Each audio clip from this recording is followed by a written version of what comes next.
ননদিনীর আজ ফুচকা খেতে ইচ্ছা হয়েছে আর আমিও চলে আসলাম রান্নাঘরে বাসার সবার জন্যই ফুচকা বানাবো। আজ সন্ধ্যার পরও আমার কাছে এসে বলে, ভাবি আমার খুব ফুচকা খেতে ইচ্ছা করতেছে। আর ওর মুখে ফুচকার কথা শোনার পর আমি নিজেও আর লোভ সামলাতে পারতেছি না। আসলে ফুচকা জিনিসটাই এমন, মেয়েদের ইমোশন। ফুচকা দেখলেও মুখে পানি চলে আসে, ফুচকার নাম শুনলেও মুখে পানি চলে আসে। ফুচকার কথা যখন উঠছে আর খেতেও ইচ্ছা করছে তখন তো ফুচকা বানাতেই হবে। রান্নাঘরে এসে ফুচকা বানানো শুরু করে দিলাম। ফুচকার পাপড়টা বাসায় নাই, তাই ফুচকার পাপড়টাও বাসাতেই বানাবো। 1 কাপ ময়দা, 1 কাপ সুজি, একটু লবণ, একটু তেল দিয়ে ভালোভাবে মেখে বারবার পানি অ্যাড করে আমি একটা শক্ত ডো বানিয়ে নিলাম। এটা দিয়ে ফুচকাটা বানাবো। এটাকে আমি রেস্টে রেখে দিচ্ছি। প্রথমে এই ডোটা বানিয়ে নিলাম, এখন বাকি সব কাজ করব। ফুচকা বানানো কিন্তু ভালোই ঝামেলা, কিন্তু খেতে গেলে দেখা যায় নিমিষে 1 প্লেট নাই হয়ে যায়। ফুচকার পুরটা বানানোর জন্য আমি আলু কেটে আলু সিদ্ধ বসিয়ে দিলাম। এখনই যেহেতু খেতে ইচ্ছা করলো তাই এখন আলু দিয়ে বানাতে হবে। আগে থেকে জানা থাকলে ডাল ভিজাতে দিতাম। আলু এদিকে সিদ্ধ হচ্ছে আর এদিকে আমি পেঁয়াজ মরিচ সবকিছু কুচি কুচি করে কেটে নিচ্ছি। এগুলো ফুচকার টপিংসে ইউজ করার জন্য আর কি। পেঁয়াজ, মরিচ, ধনিয়া পাতা সবকিছুই কুচি কুচি করে কাটতেছি। ফুচকার উপর দিয়ে সিদ্ধ ডিম ছড়িয়ে দিলে ভীষণ ভালো লাগে, তাই আমি 2টা ডিম সিদ্ধ করতে দিলাম। আর একটা শসা নিয়ে নিলাম, শসাটাকে সুন্দর করে ছিলে কুচি কুচি করে কেটে নিচ্ছি। সবকিছু আস্তে আস্তে এক এক করে গুছিয়ে করতেছি। কুচি করার কাজগুলো শেষ। এখন আমি কয়েকটা শুকনা মরিচ সুন্দর করে ভেজে নিলাম। এগুলোকে এখন চিলি ফ্লেক্স করব,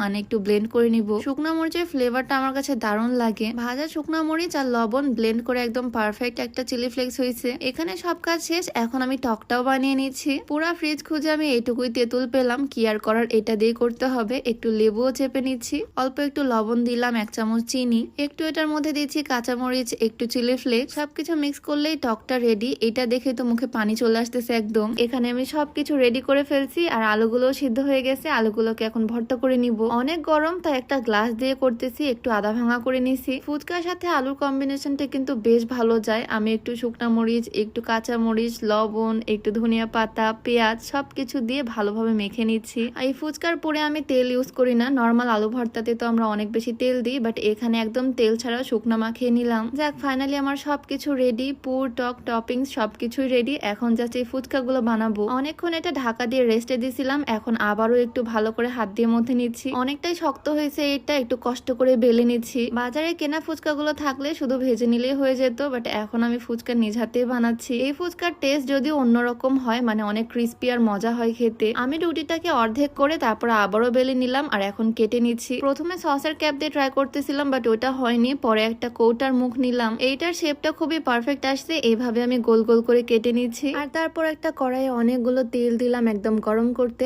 একটা ফুচকা দিয়ে দেখলাম টেস্ট করার জন্য কেমন হয়, ফুলে কিনা। দেওয়ার পর তো দেখি মাশাআল্লাহ ফুলে একদম বেলুন হয়ে গেছে ফুচকাটা। একদম দোকানের মতো গাঢ় কালার করে নিচ্ছি, মানে ডিপ ফ্রাই করে নিয়ে এটাকে তুলে নিলাম। আর তারপর একসাথে অনেকগুলো ছেড়ে দিছি। 1 কাপ ময়দা দিয়ে কতগুলো যে ফুচকা হবে তার কোনো হিসাব নাই। মানে 1 কাপ আটা দিয়ে চাইলে বাসার সবাই মিলেই ফুচকা খাওয়া যাবে, যেরকম আজকে আমরা খাবো। সবগুলো ফুচকাই এক এক করে আমি ভেজে নিচ্ছি। আর প্রথমবার যেগুলো বানাইছিলাম সেই 1 প্লেট আমি ফার্স্টে সাজাচ্ছি আমার হাজবেন্ডের জন্য। আমি যে কোনো কিছু বানালে ওকেই ফার্স্টে দিই আর সুন্দর করে সাজিয়ে গুছিয়ে দিই, তাই এই পুরো প্লেটটা সুন্দর করে সাজিয়ে দিব ওকে। ফুচকাগুলো ভেঙে খুব সুন্দর করে আলুর পুর দিয়ে দিলাম ভেতরে। ওপর থেকে পেঁয়াজ কুচি দিলাম, একটু দিলাম মরিচ কুচি। মিডিলে একটা বাটি বসিয়ে তার মধ্যে টক দিয়ে দিলাম, মানে ফুচকাওয়ালা মামাদের মতো করে সাজাচ্ছি প্লেটটা। একটু শসা দিলাম, একটু ধনিয়া পাতা কুচি ছড়িয়ে দিলাম। আর এখন ওপর থেকে সিদ্ধ করা ডিমটা গ্রেট করে দিচ্ছি। ফুচকাগুলো দেখতে কিন্তু দারুণ লাগতেছে, মনে হচ্ছে একদম বাহিরের কেনা ফুচকা। সবকিছু ডান। ওপর থেকে একটু চাট মশলা ছড়িয়ে দিলাম। এখন ওকে এটা দিব। আমার তো দেখে মুখে পানি চলে আসতেছে, মনে হচ্ছে একটা এখনই খেয়ে ফেলি, বাট আমি আগে খাবো না, আগে ওকে দিয়ে ট্রাই করাই। ফুচকা জিনিসটা যদিও মেয়েরাই বেশি পছন্দ করে, বাট আমি ওকে 1 প্লেট বানিয়ে দিছি, দেখি ও খেতে পারে কিনা। দেখতে আমার কাছে দারুণ লাগতেছে, দেখে মনে হচ্ছে খেতে অনেক মজা হবে। আর বাসায় একদম নিজ হাতে বানাইছি, হাইজিন নিয়ে কোনো প্রবলেম নাই, মানে